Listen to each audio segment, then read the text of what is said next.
Hazırda ölkənin əsasən şimal hissəsini əhatə edən güclü yağış, leysan müşahidə olunur. Qeyri-sabit hava 2 gündən çoxdur ki, davam edir. Bu da Balakən-Zaqatala zonasında fəsadlara səbəb olub, bəzi kəndləri sel basıb.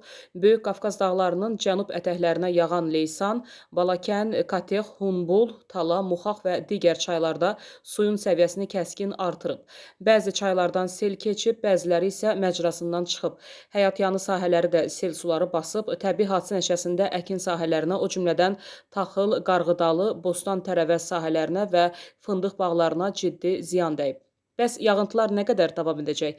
Azərbaycanın bəzi rayonlarında müşahidə olunan yağıntılı hava şəraitinin iyulun 9-u gündüzədək davam edəcəyi, bəzi yerlərdə yenə yağış yağacağı, şimşək çaxacağı gözlənilir. Yəni sabah gündüzə qədər bir gün müddətində dolu düşəcək, yağış intensiv olacaq. Şimal və qərb rayonlarında isə yağıntı güclü olacaq. Çaylarda yenə sululuq artacaq. Bəzi dağ çaylarından qısa müddətli sel keçə bilər.